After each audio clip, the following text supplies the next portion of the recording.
삶의 경험과 지혜를 나누는 시간. 내일을 여는 보이스 김유미입니다. 백범 김구 선생이 높은 문화의 힘을 가진 아름다운 나라를 소원했듯 아무리 첨단 기술이 발전한 지금도 문화와 예술은 도시의 품격과 삶의 질을 결정짓는 중요한 기준인데요. 자, 오늘 내일을 여는 보이스 이 시간에는 광주 동구 행복재단을 이끄셨던 김경규 대표님을 모시고 광주 관광의 빛과 허브라는 주제로 강연 들어보겠습니다.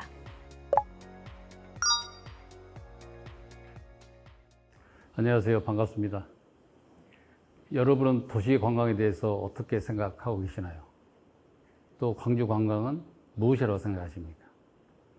오늘은 도시 관광에 대해서 여러분과 얘기를 나눠보고 싶습니다. 저는 평소에 도시 관광을 얘기할 때 이렇게 얘기합니다. 도시의 관광은 그 도시의 오케스트라의 교향곡이다. 또는 그 도시의 종합 선물 세트다. 이렇게 표현합니다. 이런 얘기를 들으면 여러분은 어떤 생각이 드시나요? 여기에는 호기심과 설렘과 기대가 같이 들어있습니다. 관광인 것이죠. 관광은 호기심과 설렘과 기대에서 비롯되기 때문입니다. 우리들 사이에서도 설렘이 있고 기대가 있고 호기심이 있으면 어딘가를 찾아가고 싶은 생각이 듭니다. 그런 것은 다 어디서 나올까요?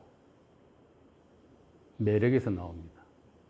그 도시가 가진 매력이 그 도시를 찾는 사람에게 설렘과 기대 그리고 호기심을 만들어내는 것입니다. 사람 사이에서도 매력 있는 사람한테는 설렘이 생기고 호기심이 생기고 그래서 기대를 갖게 하죠. 마찬가지로 도시도 그렇습니다. 도시도 매력이 있는 도시야만 사람들에게 관심이 생기고 또 찾아가고 찾아오는 것입니다. 우리들이 그동안에 여행한 여러 도시나 지역을 생각해 보면 몇 가지 도시의 매력을 가진 유형이 있습니다. 그 첫 번째가 천혜의 자연환경을 가지고 있는 도시입니다. 수려한 산과 강, 그리고 아름다운 해변을 끼고 있는 도시는 분명 매력이 있는 도시입니다. 그래서 많은 사람이 찾게 되는 것이죠. 흔히 말하는 입에 금수를 물고 태어난 도시입니다. 두 번째 도시는 천재와 영웅을 품고 있는 도시입니다. 많은 사람이 알만한 유명한 예술가, 철학가, 그리고 시대의 영웅이 살았거나 또 활동했던 도시는 그 발자취를 찾아서 많은 사람들이 그 도시나 지역을 찾게 되는 거죠. 분명 매력이죠. 세 번째는 창조 도시입니다. 이것도 저것도 없는 도시는 스스로 창조해서 도시의 매력을 만들어내는 것이죠. 그런 도시가 많습니다. 어쩌면 우리 도시도 그런 도시 하나일지도 모르는데 스스로 아름다운 건축물을 만들어내고 멋진 타워를 만들고 멋진 축제를 만들고 해서 그 도시의 이미지를 만들어내고 그 도시를 널리 마케팅해서 많은 사람들이 도시를 찾아올 수 있도록 하는 것. 즉 창조 행위를 통해서 그 도시를 마케팅하는 것입니다. 관광이죠. 결국은 관광을 만들어내기 위한 모든 노력입니다. 관광을 생각하면 단지 놀고 즐기자 이런 생각만 할 수 있는데 사실은 현대에 가면 갈수록 관광은 그 도시 생존과 직결되어 있습니다. 도시 생존, 소멸과 결부되어 있는 것이죠. 매력 있는 도시는 많은 사람이 찾고 많은 사람이 찾아서 부가가치를 만들어내고 도시 발전을 견인하는 하면 반대로 사람이 찾지 않고 매력 있는 도시는 스스로 사멸하고 맙니다. 요즘처럼 지방 소멸 시대가 닥쳐 있는 즈음에 관광은 더욱 더 중요성이 커지는 이유입니다. 많은 나라나 도시에서 관광에 열을 내고 있는 이유도 바로 여기에 있습니다. 이제 관광은 단지 놀고 즐기는 것이 아니고 도시를 살리는 크나큰 정치 하나로 바뀌어가고 있는 것입니다. 오늘 여러분과 나누고자 하는 이 얘기도 사실은 그런 의미에서 이런 자리를 마련하게 된 것입니다. 그러면 이제 우리가 살고 있는 광주로 한번 들어가 보겠습니다. 광주의 매력은 무엇일까요? 광주 관광의 매력은 어디에 있을까요? 또 그 광주 관광의 허브는 어디일까요? 저는 관광을 광주가 빛의 도시이기 때문에 빛이라고 표현해 보겠습니다. 광주 관광의 빛은 무엇일까요? 광주 관광은 그동안 많은 노력을 해왔습니다. 수십 년 동안 광주를 알리고 광주를 마케팅해서 많은 사람이 노력해 왔습니다. 제가 거기에 몇 가지를 강조하고 싶습니다. 그 하나는 아시아 문화 중심의 광주입니다. 아시아 문화 중심의 광주, 우리가 문화수도 광주라고 불리는데 어느 도시에 아시아 문화 중심 도시, 또 문화 수도라는 말을 붙인다는 것은 실로 대단한 일입니다. 우리는 그냥 받아들일지 모르지만 어느 도시에 그런 호칭을 쓴다는 것은 정말 자랑스러운 일이죠. 아시아 문화주 사업은 지금 20년이 지나서 이제 5년 연장돼서 2028년까지 하는 국가 사업입니다.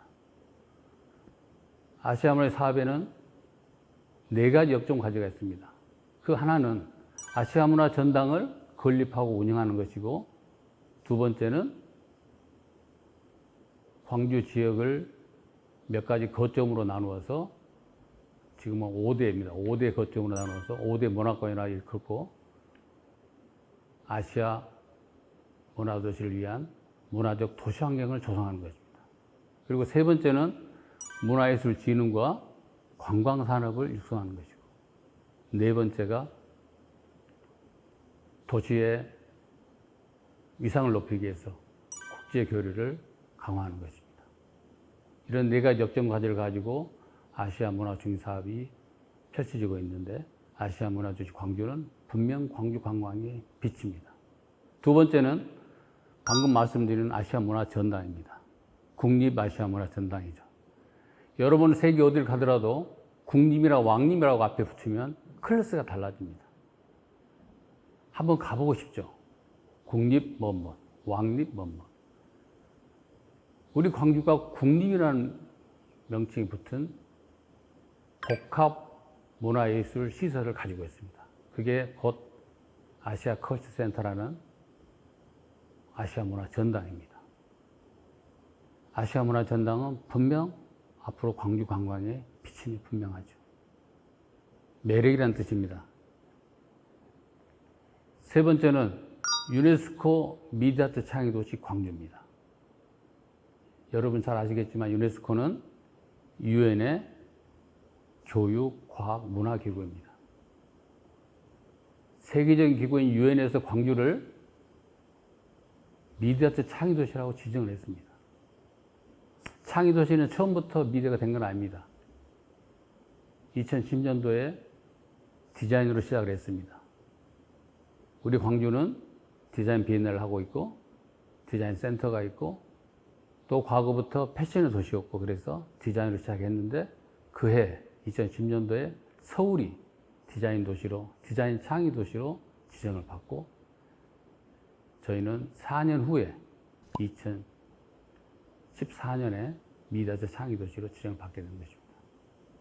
실로 대단한 일입니다. 지방 도시에서 국제적으로 어떤 지정을 받는다는 것은 정말 대단한 일입니다. 정말 광주 시민으로서 자부심을 가져야 되고 광주의 역사에 아주 거대 획을 긋는 일이었습니다. 미디어아트 창의 도시는 그런 의미를 가지고 있습니다. 여러분, 미디어아트는 무엇인가요? 빛의 예술입니다. 빛의 도시 광주에서 빛의 예술을 하게 된 것입니다. 어쩌면 이렇게도 잘 맞아 떨어지는지 그간의 노력들이 헛되지 않았다는 생각을 하게 합니다. 아시아 문화 전당도 처음에 설계할 때 건축의 주제가 빛의 숲입니다. 폴스 오브 라이트입니다. 그래서 빛의 도시 광주에서 빛의 숲인 아시아 문화 전당, 그리고 빛의 예술인 미디어 아트 예술이 광주에서 펼쳐지게 된 것입니다. 분명 우리 관광의 빛입니다. 큰 빗줄기입니다. 매력이라는 뜻입니다. 광주의 매력을 외부 알리는데 이만한 자랑거리가 있을까 싶을 정도로 아주 조합이 잘 이루어지는 문화관광의 빛입니다. 그러면 이런 아시아 문화관광의 빛을 어디에서 할까요? 어디를 여러분은 적지라고 생각합니까? 저는 허브라고 표현했는데 어디에서 이런 문화관광의 빛을 발산해야 될까요? 저는 5.18 민주광장이라고 생각합니다. 5.18 민주광장에는 우리 광주의 모든 역사와 우리 광주 시민의 숨결이 다 담겨져 있는 것입니다. 더구나 5.18 민주광장은 전남도청을 뒤로 하고 있고 그 뒤에 또 아시아문화 전당이 배경으로 되어 있습니다. 국립아시아문화 전당과 구 전남도청 건물을 배경으로 한 5.18 민주광장에서 빛의 예술로서 광주를 알리는 우리의 창조적 행위는 광주 관광을 이끄는 커다란 빛이 될 거라고 확신합니다. 여러분 유럽에 가시면 또는 유명한 도시에 가시면 광장 문화가 있습니다. 그 도시에 들어서면 길을 따라서 걷고 나면 만나는 곳이 광장입니다. 광장에 가면 큰 종탑이 있고 시계탑이 있고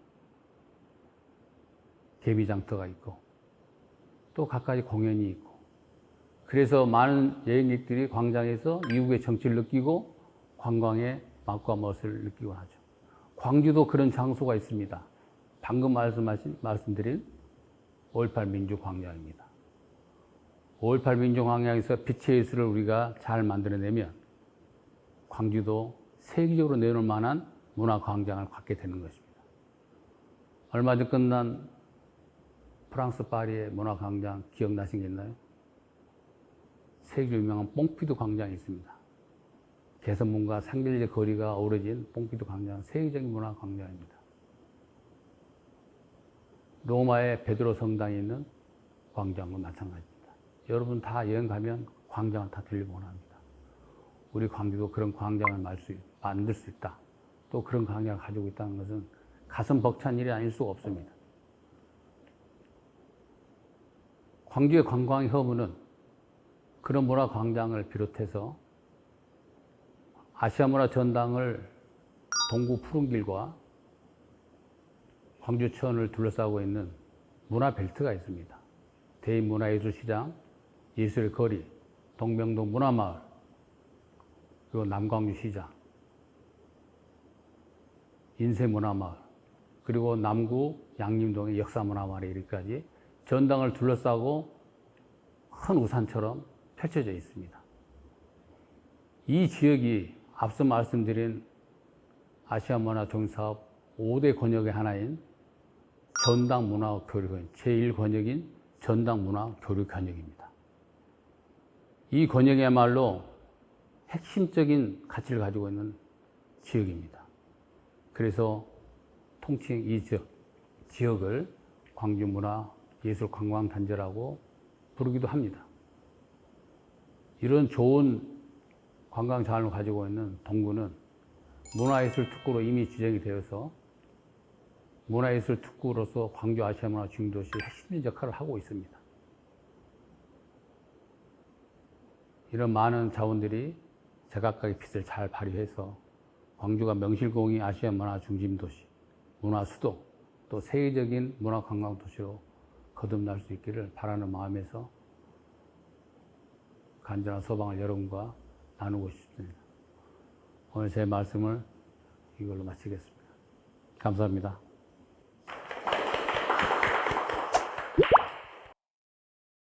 네, 오늘 강연 정말 잘 들었습니다. 동구의 부구청장을 역임도 하셨고 또 동구 행복재단도 이끄셨잖아요. 동구에 대해서 정말 남다른 애정을 갖고 계신 것 같은데 혹시 동구와 어떻게 인연이 처음에 시작됐는지 궁금합니다. 예, 애정이 많습니다. 뭐 저만 있는 건 아니고 광주 시민이라면 누구나 그리고 또 광주가 아니더라도 타지에 사는 많은 분들이 광주 동구에 대한 추억은 다 가지고 있습니다. 네. 사실 본향이죠. 마음의 본향인데 광주 시민이 어디에 살든 광주 동구에 추억의 지분을 갖고 있다고 생각합니다. 저는 개인적으로 아시아마을 사업을 하면서 네. 동구와 직접적으로 많은 관계를 맺었고 또 동구에 많은 사업을 펼치다 보니 동구에 대한 애정이 많아진 것입니다. 네. 동구, 아시아 문화 중심 도시로서 광주에 어떻게 보면 구심점 역할을 또 하고 있지 않습니까? 네. 그래서 일찌감치 그런 것들에 대한 관심을 갖고 또 도시 관광에 대한 관심도 많이 갖고 계신 것 같아요. 예. 지금 현재 이르러선 특히나 도시가 관광화되고 많은 사람들이 도시에서 즐길 수 있는 거리들을 찾는 것 이런 것들을 많이 연구도 하시고 또 공부도 하시고 하셨을 것 같은데 특별한 이유가 있나요? 이런 도시 관광에 관심을 갖게 된 어떤 계기랄까요? 저는 공직에 들어와서 유학을 다녀오고 또 해외 기관에 파견 근무를 하면서 선진 도시를 많이 볼 수 있는 기회가 있었습니다. 네. 그런 도시에서 살면서 느꼈을 때 도시에서의 관광은 우리가 생각하는 그 가치 이상이었다. 그래서 도시 관광을 생각하니 원래 도시 관광은 사실은 올드타운입니다. 신도시보다는 올드타운에 많은 그 도시의 매력을 가지고 있기 때문에 동구가 그런 관광에 적합지더라고 평소 생각해 와서 관광에 더 많은 관심을 갖게 되었습니다. 네, 늘 도시는 살아 움직이고 변화는 하지만 가장 우리의 광주의 모습을 또 잘 담고 있는 그런 올드 관광의 컨텐츠가 바로 동구가 될 수 있겠다는 생각을 하신 거네요. 그렇습니다. 예. 네, 아시아 문화 중심 도시를 대표하는 국립 아시아 문화전당이 또 동구에 있고요. 5.18 민주광종이 광주 관광의 어떻게 보면 허브라고 할 수 있는데 동구는 문화 관광 자원이 그러고 보니까 참 무궁무진하다라는 생각도 들거든요. 그렇습니다. 방금 전에 말씀드렸듯이 동구는 광주의 본향이기 때문에 광주의 모든 추억과 그런 관광거리를 가지고 있습니다. 네. 저희가 알게 모르게 사실은 중요한 관광 자원이 있음에 불구하고 그 가치를 모르고 지나가는 경우가 많은데 동구는 방금 말씀드렸다시피 전당을 주변으로 해서 문화관광 그 벨트처럼 펼쳐져 있는 그 지역에 우리가 흔히 얘기하는 관광할 만한 거리를 다른 어느 지역보다 많이 갖고 있다고 할 수 있겠습니다. 네. 개발 중심이 아니라 또 옛 도시의 어떤 모습, 우리의 문화를 지키는데 또 동구의 이런 관광 자원들이 많이 또 발굴됐으면 좋겠다는 생각도 하게 되는데 오늘 이 자리 또 방청객들이 함께 강연을 들으면서 많은 생각들을 하고 있을 것 같아서 혹시 궁금한 점 있으면 좀 질문을 들어보겠습니다. 혹시 가볍게 손을 좀 들어주실까요? 네. 네, 서울 사는 친구들이랑 대화를 해보면은 광주는 좀 즐길거리나 볼거리가 없다고 해서 좀 자존심이 상하기도 하는데요. 광주가 그래도 국내선 처음으로 아시아 문화 중심 도시로 선정되었고 또 유네스코 미디어 아트 창의 도시로 선정되어서 사업들을 진행하고 있는데 아직은 좀 괄목할 만한 성과물들이 좀 부족하다고 약간 생각이 드는데요. 좀 빠르게 이런 사업들을 선정한 만큼 좀 빠른 결과물들이 나올 수 있게 하면 어떨까 하고 생각하는데 혹시 이에 대해서는 어떻게 생각하시나요? 네. 그렇게 느끼셨다면 정말 아쉬운 부분입니다. 사실 많이 신경 써야 할 부분이고, 홍보의 문제인데, 네. 홍보를 좀 더 광범위하고, 좀 다양하게 할 필요가 있고, 또 그런 외지인에 대한 여러 가지 편의시설이라든가, 이런 알릴 수 있는 그런 정보 채널을 다양하게 개발하는 게 필요하다고 생각합니다. 네, 광주에 대해서 충분히 인정할 것들이 많고 가치가 있는데 이제 그 가시적인 결과물에 대해서는 적극적인 더 홍보가 좀 필요할 것 같다 이런 말씀을 해주셨는데 혹시 또 방청객분들 중에 또 다른 궁금증이 있으면 각자 손 한번 들어주시죠. 네. 네, 현재 동구에서 추진하고 있는 문화예술 사업 중에 눈여겨보고 있는 프로젝트가 있다면은 어떤 게 발전했으면 좋겠는지 대표님의 고견을 듣고 싶습니다. 많은데 한 가지만 말씀을 드린다면 동구는 인문도시로 성장해가고 있습니다. 인문도시. 올해 두 번째로 열린 인문 포레스트라는 무등산에서 하고 있는 인문 축제가 있습니다. 네. 생태 자연 환경과 어울려서 자연 속에서 숲속에서 사색하는 인문 축제는 앞으로 광주가 내놓을 만한 상품이 아닐까 이렇게 생각이 듭니다. 왜냐하면 원래 인문이라는 것은 주민들 간의 어떤 소외를 또 주민들 간의 어떤 정서를 회복하고 또 인문 기록들을 기록 보존하는 이런 중요한 일이 많은데 네. 자연 생태와 어우러져서 한다는 것은 그보다 또 한 단계 차원이 높은 그런 멋진 프로젝트 아닌가 싶어서 인문 포레스트, 인문 축제를 저는 그렇게 생각하고 또 많은 사람들이 거기에 더 많은 관심을 가졌으면 좋겠습니다. 네, 광주에 뭐 추진하고 있는 프로젝트 아까 많다고 하셨는데 네. 이제 그 중에 딱 하나를 꼽으신 게 인문. 예. 예, 인문과 관련해서 자연 생태와 인문을 이렇게 결합한 그렇습니다. 아까 인문 축제가 열린다고 하셨잖아요. 예. 조금 더 그 축제 프로그램에 시민들이 좀 참여할 수 있게끔 어떤 것들이 있는지 사실 인문학 하면 조금 다소 어려운 부분도 없지 않아 있어서 좀 더 소개를 해주신다면요. 그렇습니다. 인문은 이제 보통 강의실에서 이렇게 이제 그렇죠. 인사를 초청해서 하는 건데 이제 자연 안에 들어가서 자연과 같이 호흡하면서 사색하고 네. 그 사색을 통해서 인간의 여러 가지 내면의 모습을 들여다볼 수 있는 좋은 기회이기 때문에 시민이 참여할 수 있는 기회가 더 많습니다. 그리고 더 프렌들리하기 때문에 우리 많은 시민들이 참여하는 그런 열린 공간이 더 많다고 생각합니다. 네, 혼자서 책 한 권 읽는 것보다 뭐 무등산을 거닐면서 혹은 사람들과 함께 이야기하면서 인문학을 즐길 수 있는 그런 축제가 있다고 하니까 정말 좋은 아이디어의 또 정책이 아닐까라는 생각이 들고요. 앞으로 또 광주가 또 동구가 어떤 곳이 됐으면 좋겠다 하는 생각을 갖고 계시는지도 궁금합니다. 예, 동구는 우리 광주 관광의 중심구입니다. 이미 동구는 문화예술 특구로 지정을 받아서 여러 가지 사업을 하고 있는데 문화 기반, 관광 기반을 조성한다든가 또 콘텐츠 개발한다든가 또 주민의 역량을 강화한다든가 이런 사업을 하고 있는데 동구는 아시아 문화 중심도시 안에서도 중심 특구로서 역할을 해서 아시아 문화 중심도의 사업을 견인할 수 있는 그런 멋진 동구가 됐으면 합니다. 아, 그렇군요. 오늘 강연은 사실 주제가 광주 관광의 빛과 허브였지 않습니까? 그 안에 빛과 허브는 결국 이제 동구가 될 수도 있지만 광주 시민이 아닐까라는 생각이 듭니다.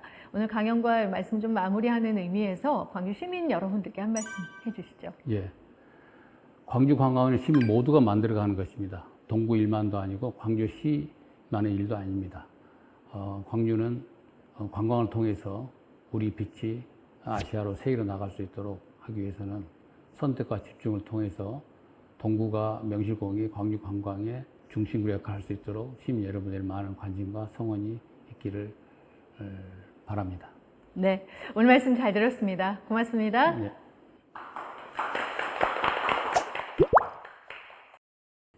다양한 문화예술 자산이 있는 광주는 볼수록 멋지고 알수록 매력적인 도시인데요. 특히 동구는 지역을 대표하는 문화예술 특구로서 많은 사랑을 받길 꿈꿔봅니다. 자, 오늘 내일 여는 보이스 이 시간 여기서 마치겠습니다. 함께해 주신 여러분 고맙습니다.